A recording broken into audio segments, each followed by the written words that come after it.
itopya.com YouTube kanalında yepyeni bir sistem toplama serisiyle karşınızdayız. Bildiğiniz gibi bir önceki videomuzda yeni bir seriye başlamıştık. Zenith'e başlamıştık. Ancak burada tekrar KUARK'a geri dönüyoruz. Tekrar fiyat performans bir sisteme geri dönüyoruz. Yanımda da KUARK-ROCK bulunuyor. İçerisinde güzel bir ekran kartı, iyi bir işlemci bulunuyor. AMD tabanlı bir sistemle bugün karşınızdayız. Hem ekran kartı hem işlemcisi AMD. O zaman ekran kartıyla başlayalım isterseniz. Buradaki ekran kartımız Asrock'tan Challenger modeli Radeon RX 9060 XT 16 GB ekran kartı. Gerçekten bu fiyat seviyesinde harika bir ekran kartı olduğunu söyleyebilirim. Bize güncel, güzel performansı uygun bir fiyatla verebiliyor. Burada hemen frekanslara bakalım isterseniz. Boost Clock tarafına baktığımız zaman 3290 MHz'lik bir frekansa çıkıldığını görüyoruz. Burada iyi bir frekans arttırımı yapılmış. İçerisinde 16 GB bellek kapasitesinin olması bize hem oyun tarafında hem de bunu edit kurgu tarafında kullanacaksanız orada büyük bir avantaj sağlıyor. Bildiğiniz gibi oyun tarafında özellikle 2K'da oynayacaksanız arka taraftaki o dokuların yüklenmesi bakımından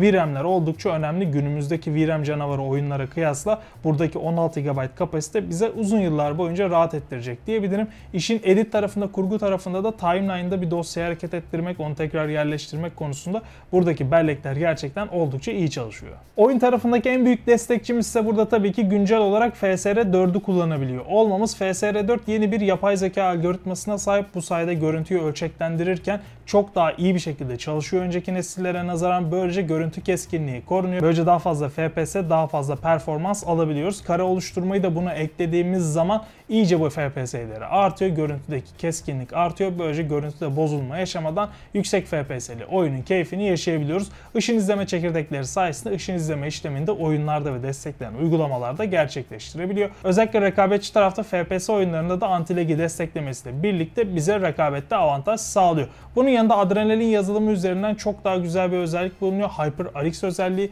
Böylece tek bir tuşa tıklayarak tek bir dokunma ile birlikte size en optimum performans sunabiliyor. Oyuna göre en iyi derecelendirmeyi, en iyi ayarları yapabiliyor. Radeon yazılımı üzerinden bunun yanı sıra canlı yayın uygulaması veya sistem özellikleri gibi birçok özelliğe de erişebiliyorsunuz. Uygulamayı karıştırdıkça size daha fazla güzellik sunuyor diyebilirim. Bunun dışında soğutmaya baktığımız zaman da üzerinde 2 adet fan geliyor. Pasif olarak da iyi bir soğutmaya sahip olduğunu söyleyebilirim. Şu an fanlar dönmüyor bile açıkçası. Yani yüke girmediği zaman da burada fanlar dönmeye ihtiyaç duymuyor. Üzerinde güzel bir RGB şerit de bulunuyor. Bu da kasanın içerisinde şık bir dokunuş olarak güzel duruyor açıkçası. Bu ekran kartına yine AMD'den Ryzen 5 7500F işlemci eşlik ediyor. Uygun fiyatlı bir işlemci olduğunu söyleyebilirim. Bu tarz fiyat performans sistemlerde zaten sıkça görüyoruz kendisini. 6 çekirdek 12 iç parçacı yapısıyla bize hem oyun tarafında hem de çok çekirdek gerektiren uygulamalarda iyi bir performans sergileyebiliyor. 32 MB'lik bir ön belleği bulunuyor. Bunun dışında 5 GHz'lik de turbo boost frekansı mevcut. 7500F zaten çok ısınmayan bir işlemci açıkçası, ancak buradaki soğutucuyla birlikte buz gibi çalışacak diyebiliriz. Strong'un 12 santimlik 4 adet bakır body'ye sahip kule tipi soğutucusuyla birlikte iyi bir performansı serin bir şekilde bize sunacak. Sistemi neyin üzerine topluyoruz? Tıpkı ekran kartında olduğu gibi anakartta da Asrock'tan bir anakart kullanıyoruz. A620 model bir anakart bulunuyor. Bu anakart bize yeterli bağlantı seçeneklerini sağlayabiliyor. Hem ön tarafta hem de arka tarafta baktığımız zaman bize yeterli bağlantı seçeneklerini sağlayabiliyor. Bu tarz fiyat performans bir anakarttan ne bekliyorsak aslında onu bize veriyor. Böylece bağlantı anlamında bir sorunumuz kalmıyor. Bunun üstünü neyle dolduruyoruz peki? Birinci olarak RAM'e bakalım. Burada Kingston'dan 16 GB'lık DDR5 RAM kullanıyoruz. Bu RAM'in Expo uyumluluğu var, yani işlemcimizle uyumlu bir şekilde çalışıyor. 5600 MHz'lik bir frekansa CL36'da gecikme değerine sahip. Siz dilerseniz +1 yaparak bunu 32 GB olarak da alabilirsiniz. Özelleştirme seçeneklerinde hem bu seçenek hem de diğer RAM seçenekleri sizi bekliyor olacak. Depolama tarafında da yine Kingston'dan 1 TB'lık bir M.2 SSD kullanıyoruz. 6000 MB okuma, 4000 MB yazma değerleriyle birlikte bu sistem içerisinde iyi bir performans sergileyebiliyor. Son olarak sistemde Phase 10'dan 11 model kasa içerisine topluyoruz. 650 Watt 80 Plus bronz sertifikasına sahip bir güç kaynağıyla birlikte geliyor olması bizim için önemli bir avantaj. Bunun dışında mesh paneli olması da sistemin serin çalışması için oldukça önemli. 4 adet RGB fanla birlikte geliyor. Animasyonları oldukça güzel, zaten siz de şu anda görüyorsunuz. Mesh olmasıyla da bu fanlar rahat bir şekilde içeriye havayı alabiliyor. Arkadan da tahliye edebiliyor. Bunun dışında radyatör takmak için, diğer fan takmak için de yukarıda yer mevcut tabii ki. Bunun dışında kasanın yukarıdaki bağlantı noktaları da şu an ekrana yansıyor.